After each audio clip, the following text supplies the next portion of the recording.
Congressman Jim Banks joins us right now, the Indiana 3rd District, formerly heading up the Republican Study Committee. He'll now be part of the committee that is taking a look into China and what China is doing to the United States. He's also a candidate for Senate in the state of Indiana because he is looking into and questioning the Army that has released results of recruiting studies. And there may be, in his view, a cherry picking of data. Congressman Jim Banks joins us right now. And before we get into both of these subjects, which really lead questions to where our military is at these days, our military is certainly involved in selling weaponry to Ukraine to help the battle against Russia. Joe Biden makes the surprise appearance there on the 1-year anniversary of the invasion. Was this the right move from the commander-in-chief, from any commander-in-chief, to show NATO that we are committed and to remind NATO that they need to be committed, to show Vladimir Putin that we are not going to sit by and let another nation be invaded? Or was this a political move, a craven move, that provides no value and diminished us? If Joe Biden wanted to make a smart political move, he would have been in East Palestine, Ohio, like Donald Trump was yesterday. And on the heels of Donald Trump's visit, Pete Buttigieg, the Secretary of Transportation, decided he should finally get to Ohio to talk to the people who have been affected by the train derailment in Ohio in the United States of America. Instead, Joe Biden pops up in Ukraine right on the eve of the 1-year anniversary of the beginning of the war there, of Russia's invasion. America has invested, as you know, well over, at this point, $100 billion in weapons, military aid, and humanitarian aid, propping up the government of Ukraine. And at this point in time, as you know, I voted against the last large $40 billion supplemental spending bill to give money to Ukraine, not because I don't want Ukraine to beat Russia. I want them to, and I'm pro-Ukraine, but because I recognize that we have big issues that deserve our attention in the United States of America, our border being top of the list, the biggest humanitarian crisis in American history.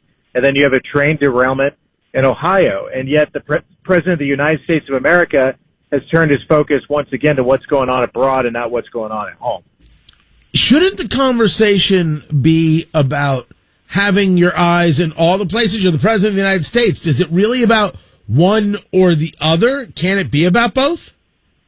Unfortunately, with this president, it is about one or the other. I mean, I've said this since the very beginning. America can't lead abroad when we're so weak at home. If it was a different era, if it was Ronald Reagan rebuilding America and making America strong again, or Donald Trump rebuilding the American economy and making America strong again, then we can help our allies around the world. But when we have such drastic issues here at home and a president who completely buries his head in the sand to our own domestic issues, what the heck is he doing on the other side of the world, propping up support on never-ending support to solve problems in other countries when he isn't doing anything to solve problems right here at home? It shouldn't be either or. It should be do everything we can to restore America so that America is strong, so it can support our allies abroad. But with this president, it's all backwards. Talking to Congressman Jim Banks of the Indiana 3rd District. You serve on the House Armed Services Committee, and you're taking a look at results from a survey that the United States Army did. As Daily Caller says, selectively disclosed results. And these results from their survey show that the Army's social justice policies and their COVID-19 vaccine mandate, and I'm quoting, did not cause the service to fall 25% below its recruiting target for fiscal year 22. You and Representative Mike Waltz of Florida writing a letter addressed to the Army Secretary and saying that, well, is this cherry-picked data? Is this real data? Can we see the full data? What was the purpose of the letter? What is it that you're asking for? And what is it, if this is indeed true, that you think is not being shared truthfully by the Army? Yeah, wokeness is a cancer, and it's going to eat America inside out if we don't do something to uproot it.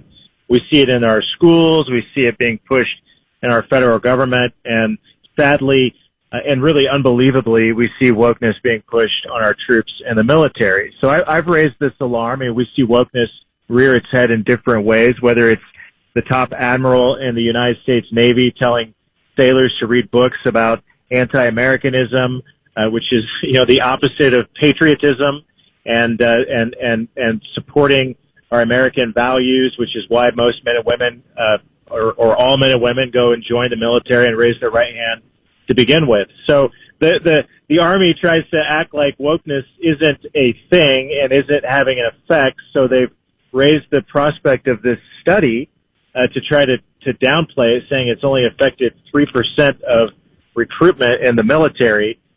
We've asked them to reveal the study. They keep talking about the study, but they won't reveal where the study came from. And this is where, sir, I don't want to interrupt you too much. I apologize. This is where you get to the idea of cherry picking. You're not arguing that the study itself, in terms of its questions, was cherry picking. You're stating that the release from the Army is the cherry picking of data, correct?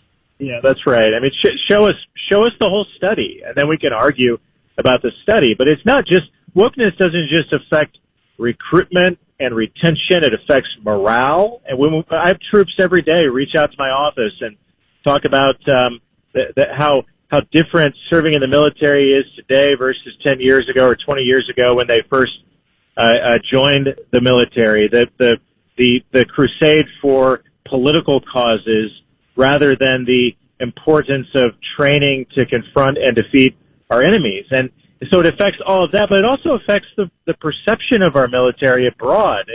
If our military isn't projecting strength and instead is projecting wokeness, which is weakness, that's not a deterrent to China or Russia or Iran or North Korea or our enemies. And it's a big reason the world has been turned upside down. It's more dangerous today on Joe Biden's watch than it ever was on any single day that Donald Trump was in the White House.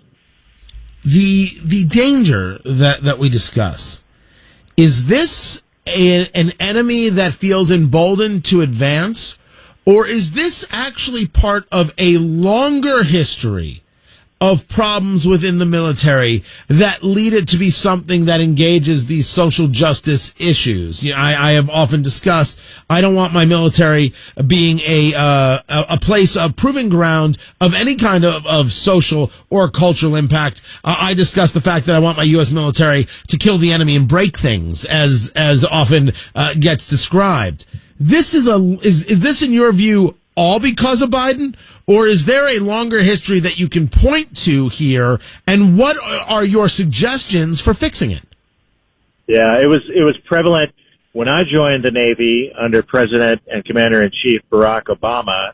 Donald Trump tried to turn the ship and get the military back focused on what it should be focused on. But I'll tell you, on January 20th of 2021, the day that Joe Biden entered the White House, one of his first directives was a stand down to the military to look into domestic terrorism in the ranks and issues like that, and force trainings on our troops that had a political nature to it. And our founding fathers, Tony, they understood that the military should be apolitical, not a political training ground, not a place to indoctrinate our troops, but the importance of the military being apolitical, not focused on politics or elections or political ideologies, how important that was.